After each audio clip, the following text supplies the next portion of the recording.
It was the kind of morning that made people feel safe. A breeze moved gently through the trees, lifting streamers and rustling the pale pink tablecloths in the backyard. Birds chirped above the swing set, where two balloons, one lavender, one blue, twisted slowly around each other, tied together by a single string. Inside the house, the birthday cake sat on the kitchen counter. White frosting, tiny sugar butterflies, two small, uneven names piped carefully across the top in purple. Emma and Ella. Their mother, Lila, stood beside it, fixing a candle that had tilted in the car ride home. She pressed it upright and lit it for a moment, just to test the wick. Then blew it out again and whispered, "Almost time." Upstairs, the twins were already dressed. Emma was the first to finish, white tights, a pink dress with a tiny silver bow at the waist. She stood in front of the mirror, brushing her sister's hair with tiny, focused strokes. Ella squirmed. "Ow, you're pulling." "I'm not," Emma said. "You're just tender-headed. That's not a real thing." "Is too." "Is not." "Mom said it is." Ella huffed but didn't move away. She trusted her sister with everything. They were 6 today. They shared everything: clothes, crayons, birthday wishes. They had asked for a butterfly theme. They had invited all the neighborhood kids and their new class from school. The yard had been transformed, balloons tied to trees, small chairs arranged around picnic blankets, a magician booked for noon. It was going to be perfect. By 11 a.m., guests had begun to arrive. Parents parked along the curb, carrying wrapped gifts and paper plates. Music drifted through the open windows. Lila checked the guest list twice. Her husband, David, manned the grill. The twins ran in and out of the house, giggling, collecting candy, dodging adults. Everything looked normal, until it didn't. Just before noon, someone asked, "Where are the girls?" Cousin shrugged. "They were playing near the edge of the trees." Another said, "They went to hide during the game." Lila looked up from the punch bowl. "The woods?" she said too sharply. She called their names once, then again, louder this time. No answer. Within minutes, parents fanned out. Some walked the perimeter of the backyard. Others combed the trail that led into the tree line. David ran to the end of the driveway, calling in every direction. The twins were nowhere. Not behind the shed. Not in the basement. Not at the neighbor's yard, where they sometimes wandered for popsicles. The magician stood frozen beside the folding table, unsure whether to pack up or wait. By 12:24 p.m., the music was off, the cake untouched. By 12:35, Lila was on the phone with 911. Officers arrived quickly. The backyard was taped off. Kids were corralled. Guests questioned. AK 9 unit arrived by 2 p.m. and began sweeping the woods. 2 party hats were found near the fence. 1 pink, 1 blue, nothing else. No shoes, no footprints, no torn fabric. It was as if the earth had swallowed them whole. That night, the birthday cake still sat on the counter. Uncut, untouched, the candles unlit. Lila stood staring at it while David sat on the stairs with his head in his hands. In the corner of the living room, a butterfly balloon finally popped, echoing like a shot. Outside, the police lights faded, and the house grew very, very quiet. By morning, the backyard had been transformed from celebration to crime scene. Yellow tape fluttered in the wind. The magician's table sat overturned near the fence, forgotten. Investigators paced slowly across the grass, marking faint impressions in the dirt with small orange flags. A few birthday napkins still lay scattered by the flower beds, fluttering like discarded wings. Inside, Lila moved through the house like someone walking underwater. Every object she touched, their shoes near the door, the juice boxes in the fridge, the hairbrush still resting on the bathroom counter, seemed to whisper their names. Emma. Ella. David hadn't spoken since 3 a.m. He just sat by the front window, phone in his hand, hitting refresh on the sheriff's website over and over, as if new information might appear if he stared hard enough. Detectives interviewed everyone. Neighbors, guests, even the mailman who passed by around noon. There was one detail they kept circling back to. A woman, unfamiliar, seen near the tree line just after the magician began setting up. She hadn't spoken to anyone, hadn't approached the party. One child said she was wearing a white coat and a big hat. Another said she had a bag of birds. None of it made sense. The CCTV camera from the house next door, angled just enough to catch part of the yard, showed something odd. At 12:02 p.m., the twins ran toward the woods. A few seconds later, a figure stepped into frame. Long coat, white hat, barely visible. Then, static, a flicker, and the frame jumped. By 12:03, the woods were empty again. There were no tire tracks on the nearby road. No footprints deep enough to trace. The search party grew by the dozens. Neighbors, volunteers, even strangers from nearby towns. The girls' photos were plastered across telephone poles, store windows, online forums. 2 identical smiles, 1 dimple each, eyes that sparkled with trouble. People said, "They'll turn up. You'll see." But the days passed, then weeks, and nothing came. David and Lila began to fracture. Grief does that. Some nights, David drove the highway, headlights sweeping trees, searching for something he couldn't name. Other nights, Lila lay on the floor of their bedroom, Emma's sock in one hand, Ella's music box in the other, playing it over and over until the sound bent out of tune. They gave their statements again and again, but something in the air had changed. Suspicion crept in. It always does. The community turned cold, cautious. Whispers at the grocery store, glances at the gas station. Why didn't anyone see anything? Why were the girls alone in the woods? Why wasn't anyone watching? 6 months in, police brought in someone new. A child behaviorist, profiler. He reviewed the footage, walked the backyard, stood at the edge of the trees and whispered, "They didn't run. They followed." Followed who? Or what? No one could say. But one detail stuck. The girls hadn't been afraid. Not in the footage. Not in the voices caught on a neighbor's phone video, just minutes before. Ella giggling, Emma shouting, "Wait up!" They weren't running from something. They were running to it.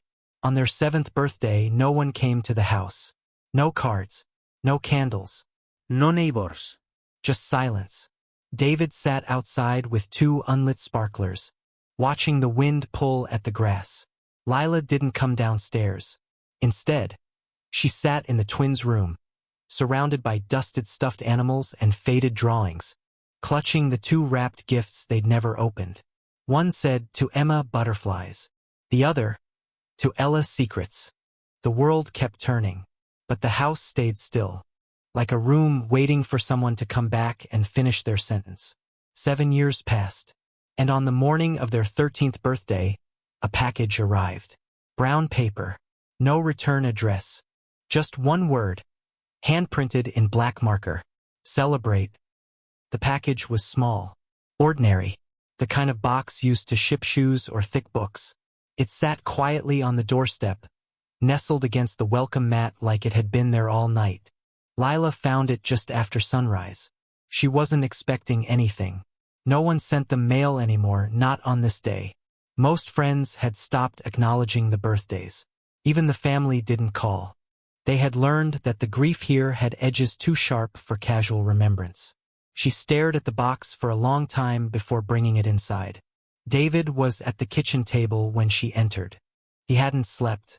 The coffee pot was already half empty. The silence between them was its own kind of communication now, thin, exhausted. Lila set the box on the table. David looked up. No return address. No postie. Hand-delivered. "Who brought it?" he asked. "I didn't see," she said. They stared at the word on top. "Celebrate." David reached for the scissors but stopped. "What if it's—" "I don't know," Lila interrupted. She took the scissors, cut the tape, and slowly lifted the lid. Inside was a single white cake box, the kind bakeries use. Cardboard, with a waxy sheen. Lila opened the flaps. There, nestled inside, was a slice of birthday cake. Vanilla, with lavender frosting, pressed edges, perfectly preserved. A single sugar butterfly perched delicately on the corner. Lila's hands began to shake. It was the same kind of cake from their 6th birthday. Same color, same frosting pattern, same sugar butterflies. David stood now, leaning over her shoulder. First, he didn't speak. Then he whispered, "That's not possible." Underneath the slice was a folded square of paper. No message, no writing, just a photo, printed on cheap, glossy paper, slightly blurred. It showed a girl, 13 years old, dark hair hanging past her shoulders, thin, pale, standing against a tiled wall painted lavender gray. She looked straight at the camera, expression blank, mouth closed, but her eyes. David dropped into the chair like the wind had been kicked out of him. "It's Emma." Lila's hand flew to her mouth. She stared at the photo, her whole body trembling. Her daughter, older, changed, but unmistakable. It was her. David flipped the photo over. Nothing written. They scanned the rest of the box. No clues. No fingerprints they could see. The cake looked real, fresh. It hadn't traveled far. It hadn't come through the mail. Whoever left it had been here. The sheriff came within the hour. He bagged the cake, the box, the photo. They dusted for prints. Found partials. No matches. An FBI agent, one who'd been on the case in year 3, returned with a quiet urgency in his step. They examined the cake first. It wasn't store-bought. No preservatives. The sugar butterfly matched a mold from a local bakery that had closed 4 years ago. The lab confirmed it had been made within the last 48 hours. Which meant Emma was alive, now, somewhere nearby. But it was the cake that revealed more. Under UV light, the frosting had impressions barely visible. Faint lines, as if someone had traced letters into the icing, then carefully piped over them. The forensics team peeled back the top layer of sugar. Letter by letter emerged. Come. Then beneath that, 42. 1927 stopni N. 85,6014 symbol stopnia W. Coordinates. Lila and David sat across from the FBI agent as he pulled up a map. The location was a building, abandoned, 30 miles away. A shuttered bakery once called Sugar House and Company, closed 5 years ago after a fire damaged the back wall. Never reopened. David whispered, "We used to go there. That was the bakery we ordered the cake from. The original one." Neither of them spoke after that, because the realization hit all at once. The person who took their daughters had been inside their life. Before, by dusk, the sun burned orange through the trees as they stood at the edge of the driveway. The agents prepared to move on the coordinates. But David stepped forward. "I'm going," he said. Shaw, the lead investigator, shook her head. "It's not safe. If she's alive, we'll get her back." But David didn't flinch. "It's been 7 years. I'm not sitting this one out." Lila didn't try to stop him. She just placed the photo in his hand and said softly, "Bring her home." David climbed into the passenger seat of the lead vehicle, heart pounding, fists clenched. In his lap, the photo of his daughter stared back at him. Older, haunted, but alive. The road to the Sugar House bakery wound through stretches of quiet farmland and long-forgotten industrial lots. The setting sun peeled shadows off rusted silos and sagging fences, casting the world in a strange half-light, part dream, part warning. David didn't speak during the drive. He held the photograph in one hand, fingers brushing the edges over and over like a prayer. In the back seat, an agent monitored live drone footage of the property. One building, long since boarded up. No recent vehicle tracks. No visible power. To the outside world, it was dead. But someone had used it, and someone had left the box. They arrived at 7:49 p.m. The team moved fast, flashlights, radios, drawn weapons. David was instructed to stay in the car. He didn't argue. Not until they found the door. One of the agents returned quickly, whispering, "There's something down there, sub-basement level. Hidden. One entry point. It's locked." David was already getting out. Where? The main entrance was covered in graffiti and rot, but the side alley, barely wide enough for a truck, led to a rusted metal hatch tucked beneath a crumbling awning. No saini. No light, just a number spray-painted in black across the hatch. June 12, 14, the twins' birthday, and the date they disappeared. David's hands trembled. One of the agents stepped forward to open the hatch. It groaned. Dust billowed out like breath from a sleeping mouth. A staircase descended into the dark. They entered slowly, 3 agents, 2 flashlights, 1 father. The air was thick and dry. Smelled like old sugar, like mold and wet cement. Their footsteps echoed in unnatural rhythm. At the bottom, a narrow corridor, lined with crumbling drywall. One door stood at the end. Metal. Reinforced. A keypad beside the handle, long dead from age. Someone had scrawled words across the surface in chalk. "Knock if you remember." David stepped forward. Knocked once. Then twice. Silence. Then a sound. Soft. From the other side. A shuffle. A scrape. And then the door creaked open. She stood in the doorway. Thin. Dirty. But upright. Alive. Emma. She was taller than the photo had shown, bones stretching under skin too pale. Her hair had been cut unevenly, as if by someone without practice. A scar curved behind one ear. She wore a gray dress, too short at the sleeves, faded with time. Her eyes met David's. They didn't widen. They didn't shine. They just held. Recognition, fear, and something deeper. David's voice cracked. "Emma?" She didn't speak. She opened the door wider. Let him step inside. The room behind her was small. Concrete walls. 1 mattress. A shelf of books. A single table with an empty teacup and a wooden box filled with colored pencils, most worn to the nub. Emma sat on the edge of the bed. David knelt beside her. "I've been looking for you," he said. "Every day." Her voice came out dry. "I know." He reached for her hand. She let him take it.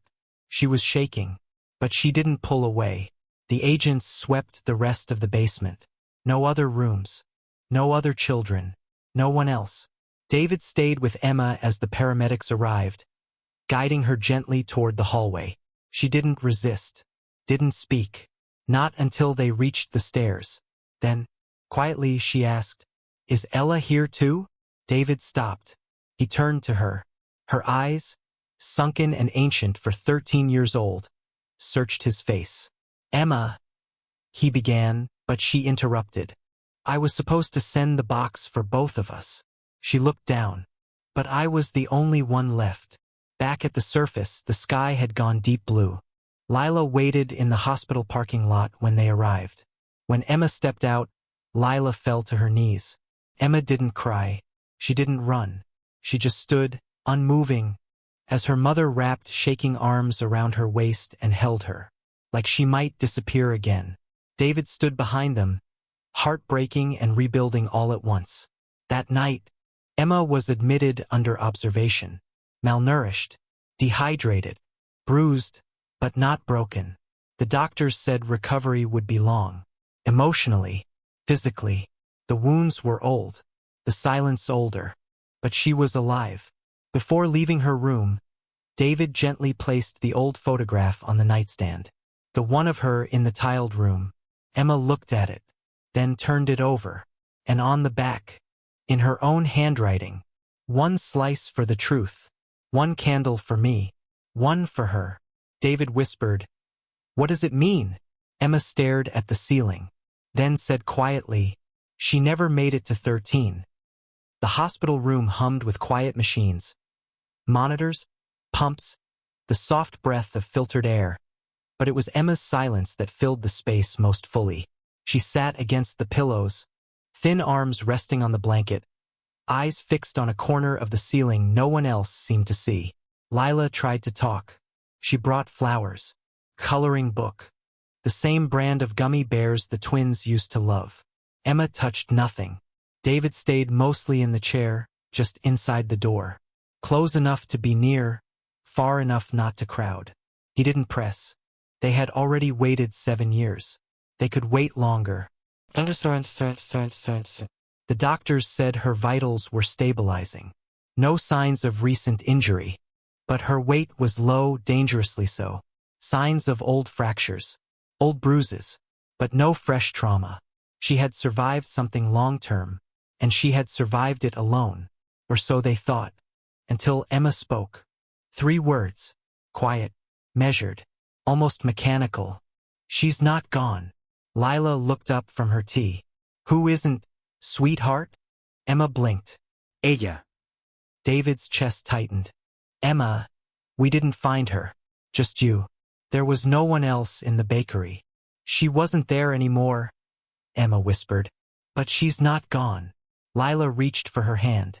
Emma let her. She's inside me.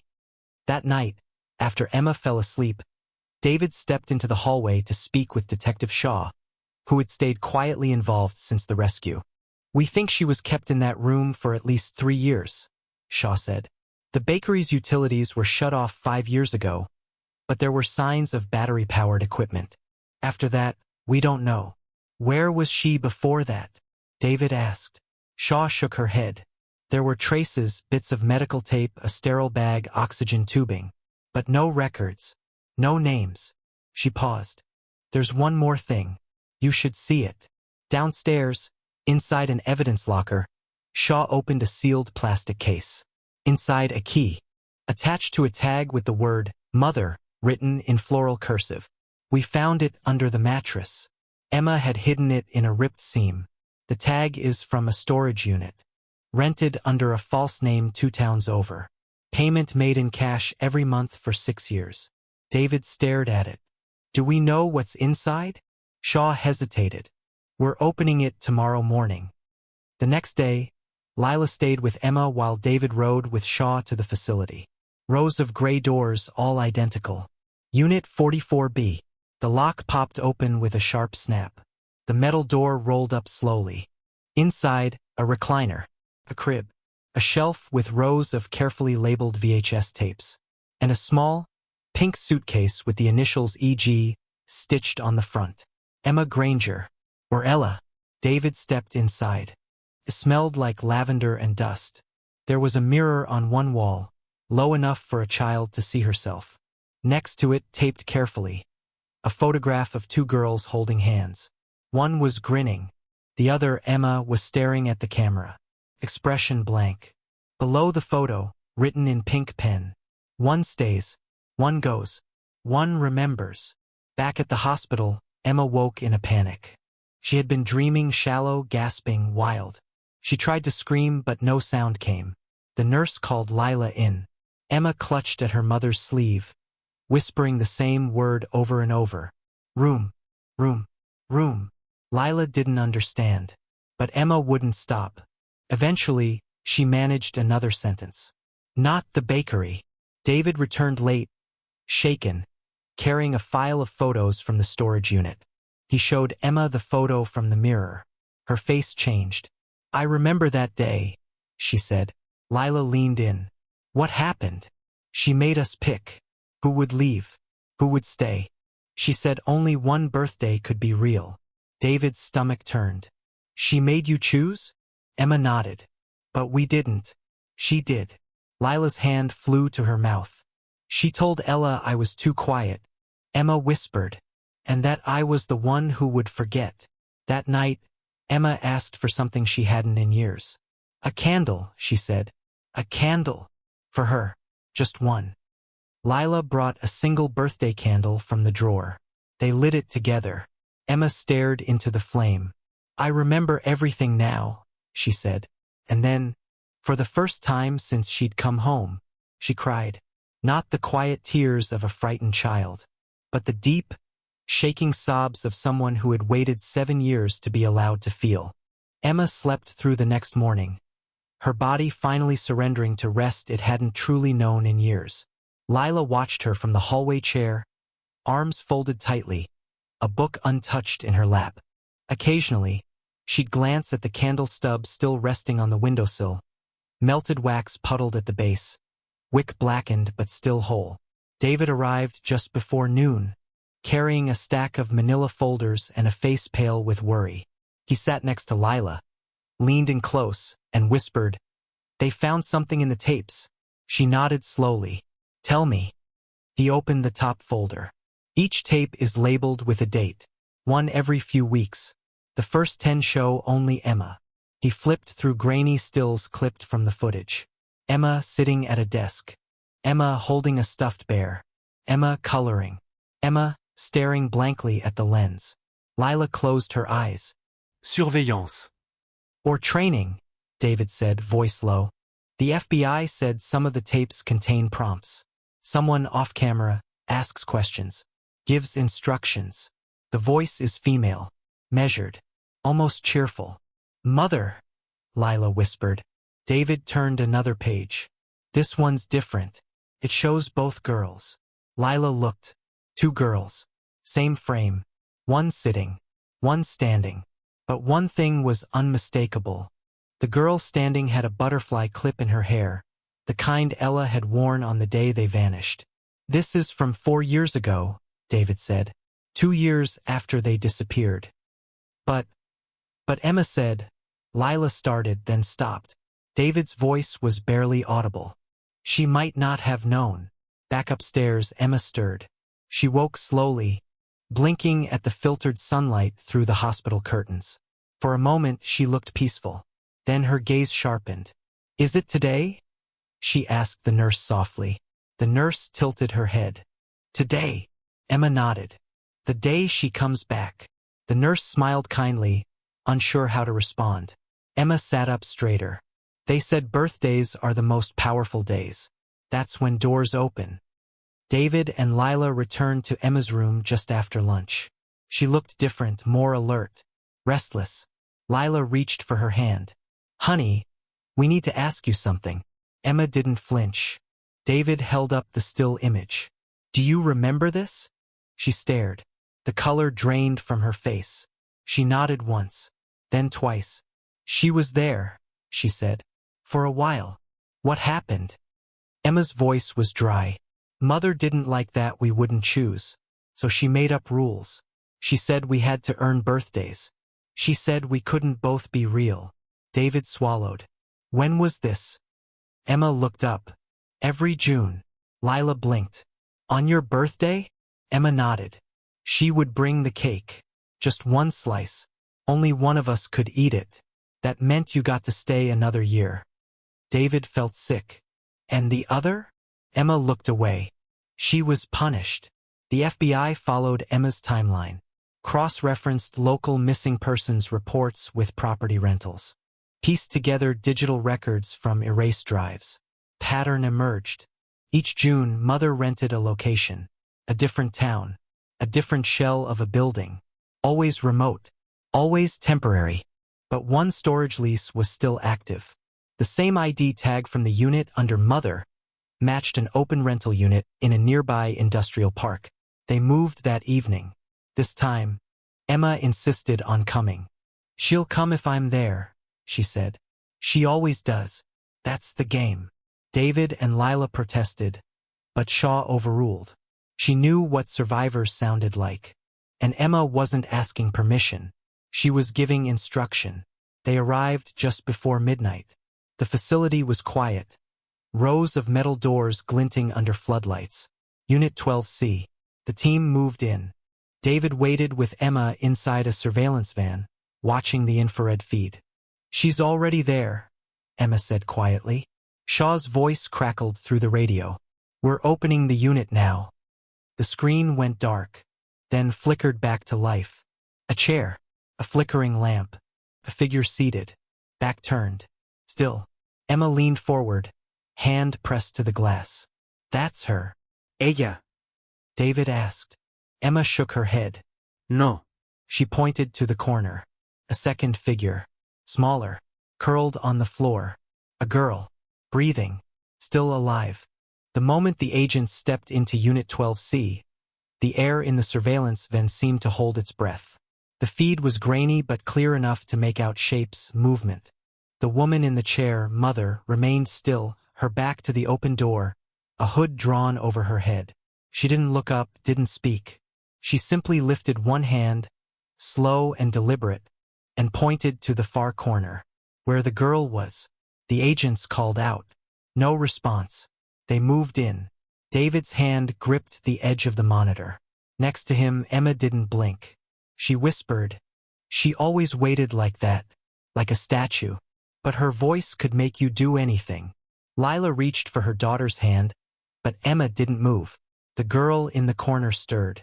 The agents reached her, and the screen cut to black. Seconds later, Shaw's voice came through. Subject secured. Female, approximately 13. Unresponsive but conscious. A beat of silence. Then, Mother is in custody. They didn't release the girl's name at first. Not even to David and Lila. She was transported to a separate facility. Medical staff took over. Psychological teams briefed the family with caution. She's been through extensive conditioning, a specialist explained. Repetition, behavioral suppression. Her reactions may not match her age. David only had one question. Is she ours? The specialist nodded slowly. Yes. Ella Granger. Alive. 13. Found folded into herself like a forgotten letter. Her hair was shorter than Emma's. Her skin paler. Her eyes moved constantly, scanning corners. She didn't speak. Not at first. The doctor said she didn't even blink for the first hour. When David and Lila were finally allowed into her room, they found her sitting on the bed, legs drawn to her chest, forehead resting on her knees. She didn't look up when the door opened. Lila stepped forward carefully, voice breaking. Ella, it's Mommy. The girl flinched, but she didn't move away. David knelt, setting down a small box. Inside, a sugar butterfly. Emma's. He said softly. We kept them. Every year. The girl's shoulders shook. A sound escaped her throat. Not a word. Not a cry. But something. Lila didn't rush. She knelt too just beside her. And whispered, We're here now. Emma came the next day. She wore the lavender hoodie Ella used to steal from her closet. She walked into the room without waiting for permission. The doctors tried to stop her. She didn't listen. Ella was still curled up when Emma entered. She stood a foot away, then slowly sat. I picked you, Emma said. 7 times. Even when she said I shouldn't. Ella didn't speak. But she peeked up, just enough to meet her sister's eyes. And then, for the first time in 7 years, they were both in the same room, breathing, together. The FBI spent weeks unraveling what Mother had built. Her real name was Sharon Belrose, former nurse, fired for inappropriate contact with pediatric patients in 2006. No prison time, no record of abduction, just transfers, warnings, silence. She had created an identity wrapped in cleanliness, in control. She called her system the birthday doctrine. She believed only one child deserved each age. Twins, to her, were a flaw in nature. Her job was to correct it. One child would remain, the other erased. Every year a new test, cake, candles, a choice, or a punishment. In interviews, Sharon said nothing, just smiled. When asked about the girls, she simply said, they were lucky to be chosen. No remorse. No hesitation. Just calm, rehearsed madness. The trial date was set for the fall. But the court already knew. There would be no redemption. Only facts. And 2 sisters. Still breathing. Emma began sleeping through the night. Lila placed a second nightlight in the hallway. David set 2 bowls at breakfast again. At first, Ella didn't join them. But one morning, she came down barefoot, hoodie sleeves covering her hands, and sat quietly across from her sister. She didn't eat. She just watched Emma chew. Then she whispered, It tastes different now. Emma nodded. I know. And that was enough. Later that afternoon, Emma sat in the backyard, a single cupcake in her lap. She lit a candle, held it between her palms. 13, she whispered. She closed her eyes, then blew it out. The weeks that followed moved like water. Slow in some places, fast in others, and always with the quiet danger of something submerged beneath the surface. Ella began speaking in fragments. Words would slip out without warning, like pebbles falling from a shaken jar. Left hand, always. No birthdays without silence. Don't look at the red door. The doctors said this was normal. Irregular processing, they called it. Reintegration delay. But to Lila and David, each sentence was a sign of something much simpler. She was trying. Emma took it in stride. She never flinched when Ella spoke suddenly. Never corrected her. Never asked what she meant. She just sat nearby, sometimes silent, sometimes reading aloud from their old books. Ella would listen, curled up in the corner chair with the sleeves of her hoodie pulled over her hands like mittens. One evening, while Emma read from their favorite story, The Bluebell Girl, Ella interrupted. She used to make me read it backwards. Emma paused. Why? Ella blinked. She said it made time go the right way. Emma closed the book. She was wrong, and Ella nodded. For the first time. Downstairs, David watched the news. Sharon Belrose had been denied bail. She was being held in a federal psychiatric facility until trial. The FBI had uncovered more storage units, more tapes, but no other children, no other victims. The Granger twins were the only ones confirmed. But something about that didn't sit right with him. How can a system like that be made for just 2 girls? He asked Lila one night. Lila stirred sugar into her tea without looking up. Maybe it wasn't about quantity. Maybe it was about control. Shaw visited the house again. She'd become more than a detective to the family. More like a quiet guardian, always respectful, always calm. She sat with Emma in the living room while Ella listened from the stairs. We may need you both to testify, she said gently. Only if you want to. Emma stared at her hands. I want to tell the truth, but I don't want to be a story. You won't be, Shaw promised. You'll be a voice. Emma nodded once, then said, She's afraid of Ella. Shaw blinked. Sharon. She used to whisper it, when she thought we were asleep. Afraid of her why? Emma looked up. She saw everything, even when she didn't speak. Ella's drawings began to change. At first, they were frantic, scribbled eyes, spirals, black boxes. But then, lines softened. She drew trees, windows, a door with the number 14 on it. One night, she brought a drawing to David. Is this real? She asked. He studied it. A room with checkered tiles.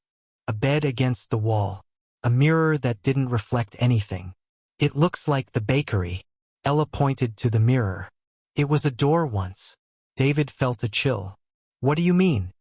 But she only shrugged. Just a drawing. Later, David showed the sketch to Shaw. She grew still. We found something like this, she said. Behind the false wall in the bakery.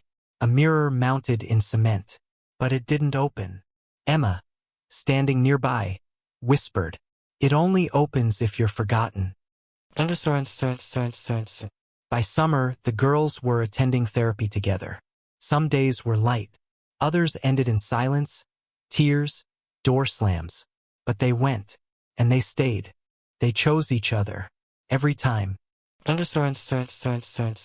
On the first day of school, they dressed in matching gray sweaters and jeans. No one asked them to. They just did. As they stood in the doorway, Lila adjusted Ella's collar. You don't have to go, she said. I want to, Ella replied. She looked to Emma. Emma smiled. We'll sit by the window. Lila handed them each a lunchbox. Just like before, she said softly. Ella paused. Not just like before, she corrected. Better. And they walked out the door together. That evening, Lila set 2 places for dinner. David poured 3 glasses of water. And upstairs, on their shared dresser, sat a single framed photo. Not of the past, but of the present. Two girls. Side by side. Holding hands. Not identical anymore, but still mirrors. Still whole. The courthouse was cold, sterile, and far too bright. Fluorescent lights buzzed above dull gray tile. A bailiff's boots clicked in an endless loop down the corridor. Everything smelled of paper, metal, and nerves. The trial was scheduled for 5 days, but it stretched into 2 weeks. Witnesses were flown in. Experts testified. Old neighbors brought blurry memories to the stand. A child psychologist spoke about coercive control, about trauma bonding, about long-term isolation. But everyone was waiting for one moment, when Emma or Ella would speak. The girls sat together on the bench outside courtroom 2B, knees barely touching, holding paper cups of water like they were glass. Lila sat nearby, unread magazine in her lap. David paced slowly down the hall, always close enough to return in a heartbeat. "They don't have to do this," he whispered to Shaw. But Shaw shook her head. "They already are." Emma went first. The courtroom shifted when she walked in. Quieted, stilled. She wore a simple dark dress. Hair brushed, eyes steady. The prosecutor asked only 3 questions before the judge intervened. "Ms. Granger, do you understand you're under no obligation to testify?" Emma nodded. "I know. Then why are you here?" She glanced at Sharon Belrose, seated calmly at the defense table, face unreadable. Emma said, "Because she told me no one would ever believe me." She turned back to the jury. "I want to prove her wrong." Her testimony was quiet, but surgical. She described the calendar of punishments, the long silences, the birthday tests, the slicing of identity into halves, one real, one erased. She described how Sharon insisted the world could only love one girl at a time. And when asked what kept her going, Emma said, "Ella." Ella followed the next day. Her voice barely rose above a whisper. But when the defense attorney leaned in, almost patronizing, and said, "And how do you know what was real?" Ella looked him straight in the eye and answered, "Because I was never allowed to forget." Sharon Belrose didn't testify. Her lawyer called no character witnesses. Instead, he leaned into the argument of diminished responsibility, insanity, delusion. But the jury saw the rooms, the tapes, the ledger with scores next to the girls' names, plus and minus signs, dates, words like obedient and resistant. They saw the box with old birthday candles, each labeled with a year and one name only, Emma. Ella's name was never there. The verdict came swiftly. Guilty. Multiple counts of abduction. False imprisonment. Intent to harm a minor. No parole. Afterward, reporters gathered outside. Lights flashed. Microphones reached. But the family didn't stop. They left through a side exit. No statements. No headlines. Just 4 figures walking down a quiet hallway, hand in hand. That night, back home, Emma and Ella sat on the porch swing, a blanket draped across their laps. Lila brought them tea. David lit the porch light. Across the yard, the butterfly bush they had planted that spring was blooming. Ella pointed. "That one's real," she said. Emma smiled. "They're all real now." Later, when everyone else had gone to bed, Ella tiptoed down the stairs and opened the front door. She stood on the steps, barefoot, staring into the dark. Then she whispered, "Happy birthday," and blew into the wind like a candle only she could see. Fall crept in slowly, as if the world was afraid to disturb what the girls had finally begun to rebuild. The trees outside the Granger house turned gold and red. The school routine settled into place. Mornings came with toast and quiet laughter. Evenings returned to puzzles and late-night cocoa. On the surface, things looked almost ordinary. But healing, as the therapist warned them, doesn't arrive all at once. It flickers. Some nights, Ella woke crying without knowing why. Other nights, Emma would leave the hallway light on, then panic if it was turned off, even by mistake. Still, they stayed. They stayed in their rooms. They stayed with each other. They stayed alive. One Saturday, David brought home a cardboard box from the attic. "I found it behind the insulation," he said. Thought it was gone. Inside, pieces of a life paused. A Polaroid camera. 2 party hats. A wrinkled drawing labeled "Me and My Shadow." Ella picked it up, eyes widening. I made this. Emma leaned closer. You used to call us that. Remember? Ella Nadid.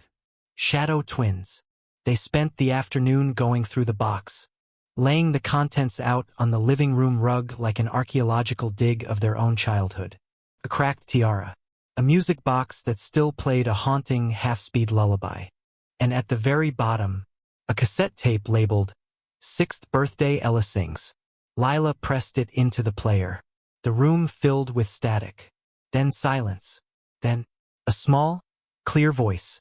Happy birthday to me. Happy birthday to me. I'm the one that they see, so I get to be free. The audio cut sharply. No one moved. Ella's voice, older now, broke the silence. She made me sing that. David whispered. She recorded over it. Ella Nadid. She said if I could remember the words, I could leave. But I never got them right. Emma looked at her sister. You did. The family sent the tape to the FBI. It was confirmed. The audio had been partially erased and re-recorded multiple times. Under forensic enhancement, more voices emerged. Commands. Pauses. The same words spoken again and again by Sharon Belrose. Sing it like you mean it. There's only room for one. You don't get to forget. The tape became key evidence in a federal-level investigation. Sharon's mental fitness was reevaluated. She would remain in solitary psychiatric detention indefinitely, but for the girls, the court was no longer the focus. Life had returned in smaller moments. Emma joined the school newspaper. Ella started keeping plants in her window. One afternoon, Emma found her humming at the kitchen sink. Just a few soft notes of that birthday song, rewritten in a different key. Happy birthday to us. When their eyes met, neither said a word. But they both smiled. On Halloween, they dressed as each other. An inside joke. A reclaiming. Their classmates didn't ask. By now, most people knew not to. But the house still held shadows. One evening, Lila found a small figure carved into the underside of the twins' dresser drawer. A matchstick girl. Arms outstretched. No mouth. Just a hollow where the face should be. She called Emma and Ella over. Do you know who did this? Ella stepped forward slowly. She used to say the mouth was where the lies lived. Emma added, so she carved it out. Lila didn't know what to say. She didn't have to. Ella reached into her pocket and pulled out a red pencil. She pressed the tip gently to the wood and drew a smile. That night they had cake. No ecachen. No candles. Just slices of warm vanilla with lavender frosting. David served 4 plates. But there was a 5th at the table. An empty seat. No one touched it. No one needed to. It was just there. Like a placeholder. Like a promise.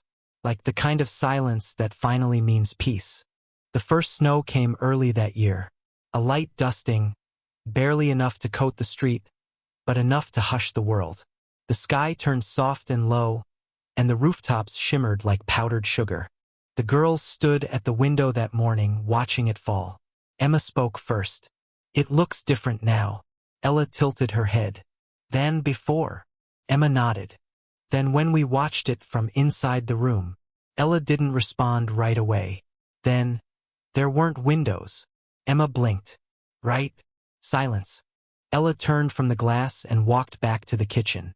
Emma followed. The snow kept falling. That afternoon, David brought home a package. Brown paper. No return address. Emma froze when she saw it. So did Ella. Lila stared at it for a long time before carefully peeling it open. Inside, a children's book. Hardcover. A worn copy of The Bluebell Girl. The same one the twins had read every night before they vanished. Lila flipped through it. A small envelope was tucked between pages 12 and 13. Inside, a single photograph. Not of the girls. Not of the house. Of a storage locker. Empty except for one chair. A mirror on the wall. And scrawled in red marker. You missed one. The FBI arrived within the hour. The return address, though unlisted, matched a processing center in Indiana, part of a chain of facilities Sharon Belrose once worked for as a nurse's assistant. Another search was underway by morning, but the Grangers didn't speak of it that night. They sat together in the living room, fireplace crackling, the unopened book resting on the mantel. No one wanted to read it. Not yet. Days passed. Then a week. No updates. The world kept spinning as it always does. But attention returned to the house. Not the same as before, but familiar. Like a door left slightly ajar. One evening, Emma knocked on Ella's door. "I can't sleep," she said. "Me either," Ella replied. They sat on the floor with a flashlight and the old cassette player between them. "I've been thinking about the test," Emma said. Ella looked at her. "The song?" Emma nodded. "What if it was never about who sang it better? What if it was about who refused to?" Ella was quiet. Then she whispered, "But I did sing." Emma shook her head. "No, you changed it." Ella blinked. "I don't remember." Emma pressed play. "Happy birthday to me. Happy birthday to me." Then, barely audible, "But I'll wait for the light, so I know I'm still me." Emma smiled. "You added that." Ella leaned her head on her sister's shoulder. "I think I wanted you to hear it." Shaw called again. "We've opened the Indiana unit," she said. "It's clean, scrubbed. Nothing left but one fingerprint, on the mirror." David leaned forward. "Whose?" "Unmatched." She paused. "We think someone else was there. Maybe another child. Or maybe an observer."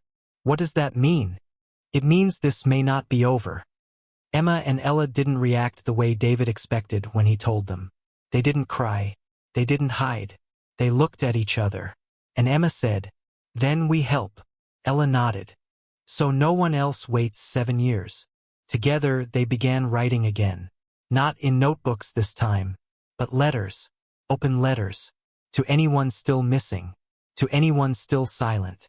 They published the first one in the local paper.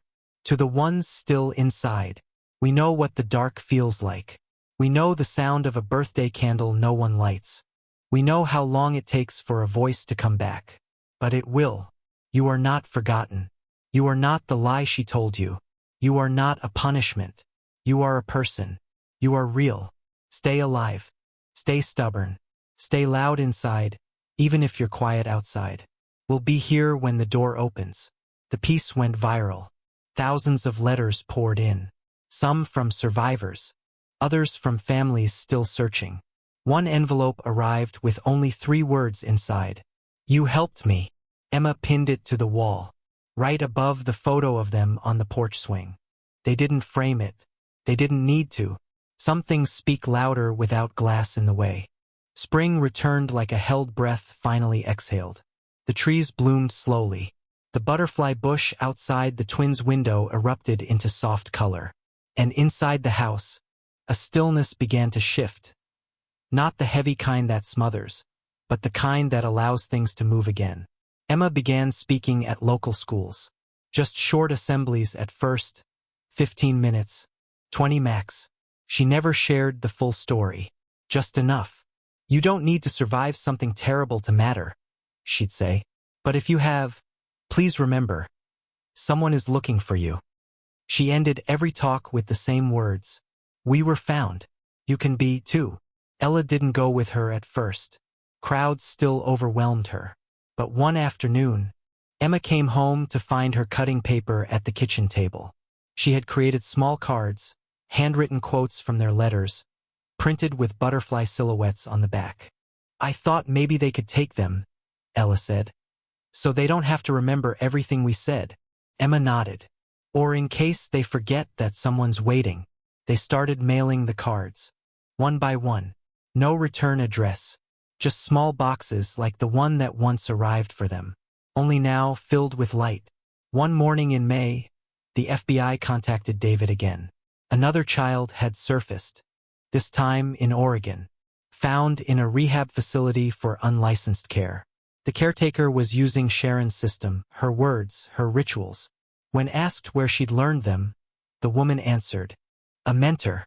She called herself a teacher of order. David hung up the phone and sat on the edge of the bed for a long time. The monster hadn't acted alone.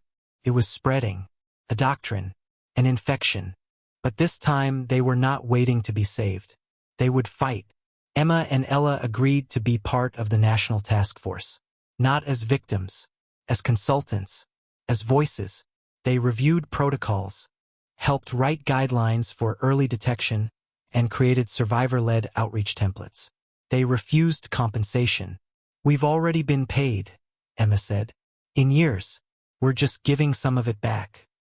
That summer, they returned to the bakery.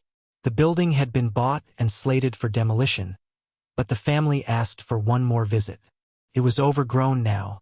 Vines crept up the brick. Shuttered windows. The metal hatch was rusted shut. Ella walked to the place where the chalk door had once been. She knelt, touched the ground, then stood. "She always said this place was where we became real." Emma stepped beside her. She was wrong. They turned away together, and never looked back. In September, they planted a tree. The whole town came. No speeches. Just a plaque. For the ones still finding their way back. It wasn't a ceremony. It was a beginning. Later that night, David found an old voice memo on his phone. It was from the first week Emma came home.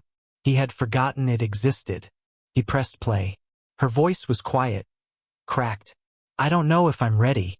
I don't even know if I'm still me. But if I leave this, if you're hearing this, I'm trying. I'm still trying." He closed his eyes, and for the first time in years, he wept without fear. Not because something was broken, but because something had finally healed. Upstairs, the girls were asleep. Same room, same nightlight, 2 beds this time, 2 sets of breath. Even now, sometimes they reached for each other in the dark. And that was okay. Some habits are just another way of saying, we're still here, we still belong. Autumn came again. It marked 2 years since the day the box arrived. 2 years since Emma had been found. Since Ella had been returned. And while the house had grown quieter in many ways, less tension, fewer startled cries, it had also become louder with life. Lila baked again. David built a bench for the front porch. Emma painted her room lavender and lined the walls with letters from survivors around the world. Ella kept a journal. One she never let anyone read. They didn't need to know what was in it. They just needed to know she was writing. The day of the anniversary, they didn't throw a party. They didn't call it a milestone. They just called it today. They made pancakes. They took a walk to the lake. They brought a blanket and sat under the trees that had once felt too wide, too full of shadows. Ella picked up a stone and turned it in her palm. She handed it to Emma. "Remember when we used to pretend these were wishes?" Emma smiled. "We never told what we wished for. Do you remember yours?" Emma paused, then shook her head. "I don't think I need to." Back home, a letter waited in the mailbox. No stamp, hand-delivered. Emma opened it on the porch while Ella watched. Inside, one sentence, written in blocky, familiar handwriting. "I waited 7 years to see a candle. Thank you." No name, no signature, just that. They didn't need more. Someone had come home. Maybe not to this house, but to themselves. And sometimes, that was the hardest door to open. That night, Ella lit a candle in her window.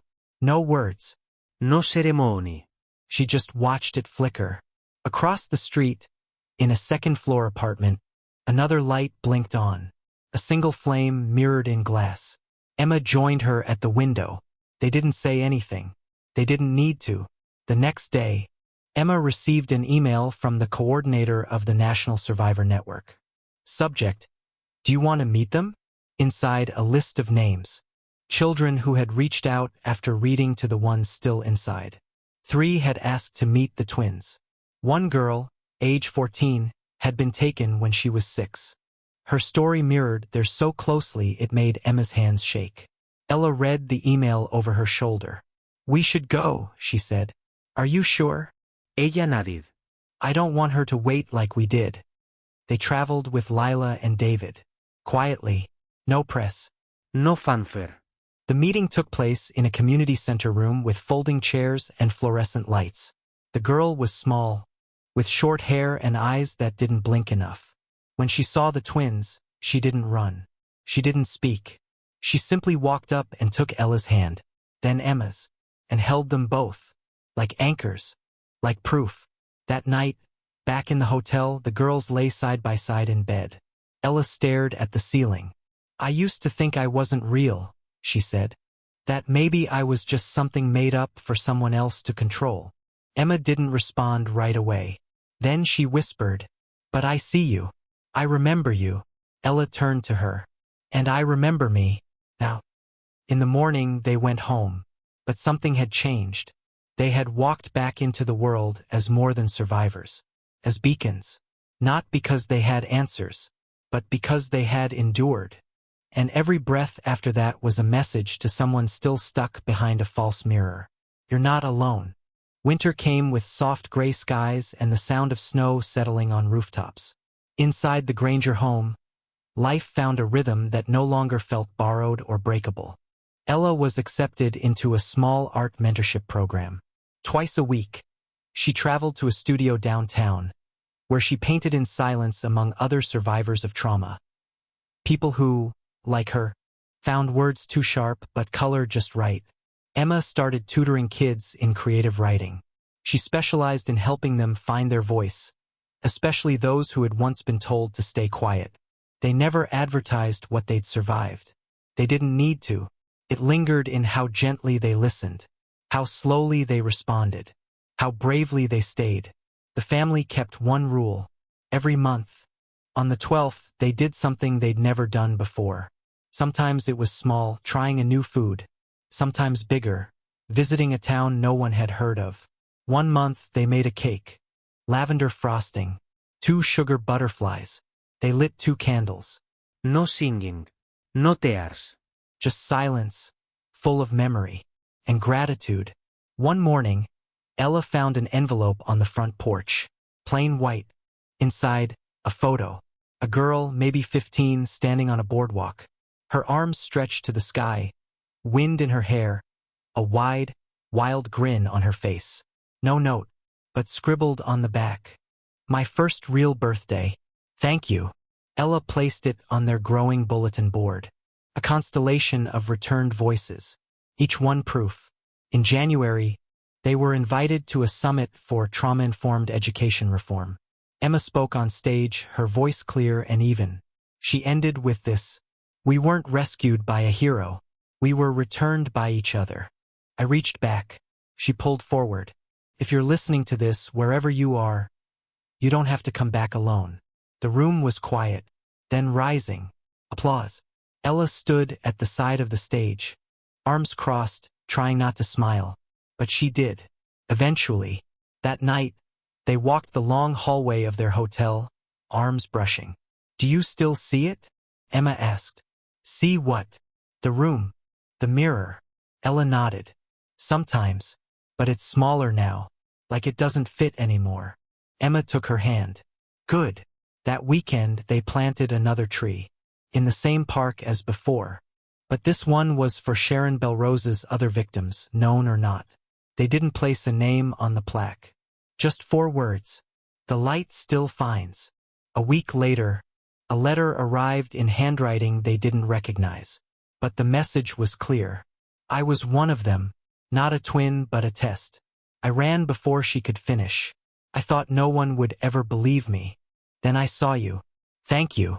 Emma and Ella read it together on the porch, then folded it carefully and tucked it into the shoebox that lived on the top shelf of their closet. It sat beside the sugar butterfly, the first Polaroid, and a photo of 2 girls standing in a backyard before everything fell apart. Not as relics, but as roots, because the past could be planted, and planted things could bloom. Even after winter, the air smelled different by spring, cleaner, lighter. Like a house after a long illness, windows finally opened. On March 6th, the twins' 15th birthday, the day was quiet by design. No crowd. No cameras. No press. Just the 4 of them at home. Lila made pancakes shaped like butterflies. David lit 2 candles in 2 cupcakes. Emma and Ella sat across from each other at the kitchen table, dressed in soft sweaters, hair slightly damp from the rain outside. The same question hung in the room like it did every year now. How do you celebrate something you were never supposed to survive? But this year, neither of them had to ask. They just lived it. After breakfast, Ella disappeared upstairs. Emma followed 20 minutes later and found her in their shared closet, pulling down the old shoebox from the top shelf. "I think it's time," Ella said. Emma tilted her head. "For what?"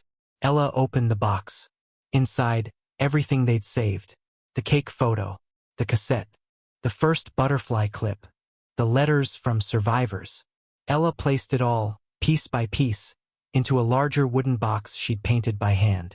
On the lid, in curved letters, "We stayed." Emma ran her fingers over the wood grain. "You want to bury it?" Ella shook her head. "I want to donate it." "To who?" Ella looked up. "To the next girl who thinks she's not real." That afternoon, they visited the Children's Museum 3 towns over, a place now building an exhibit on resilience. Not trauma, not violence, resilience. In the final room, where kids pinned their drawings to a wall of hope, the director made space for the wooden box. He didn't ask for the full story. He just said, "It'll mean something." Emma and Ella stood in front of the case for a long time. Then Emma whispered, "Let it rest now," and they left. Back home, Lila found an old voice message saved in her phone. It was from the night after Emma returned. She'd left it while everyone was asleep. Lila played it softly now, in the quiet of her bedroom. "I don't think I know how to be the same, but I'm starting to believe I don't have to. I just want to be real. I want Ella to be real. I want someone to say out loud that we didn't disappear, that we stayed, even when we were gone." Lila put the phone down and stared at the ceiling, and smiled. That evening, they sat on the porch as the sky turned violet. The butterfly bush rustled in the wind, just beginning to bloom again. David brought tea. Lila brought out a book. Emma leaned her head on Ella's shoulder. Ella closed her eyes and listened to the sound of birds moving through trees. No one said anything, but the silence was warm, soft, not heavy like it used to be, just wide enough for 2 girls who made it out of the dark and stayed. Sometimes survival doesn't look like escape. It looks like staying. Staying in the body that was taught to vanish. Staying in the voice that once only whispered. Staying in a world that told you there was no place for two. Emma and Ella Granger weren't rescued by sirens or spotlights. They were rescued by memory, by defiance, by each other.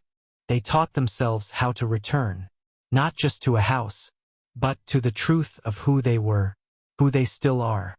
Some nights they still dream of mirrors, of rooms that lock from the inside, of candles that only one hand is allowed to light. But now, when they wake, they see each other. They speak out loud. They open the windows. They light 2 candles. No test, no choice, just celebration. And somewhere out there, in a quiet room or a loud street, another girl sees their story and remembers something small but fierce. She is not a mistake. She is not alone. She can still come home. The world may never know how many were almost lost. But it will know this: the Granger twins stayed. And because of them, so will others.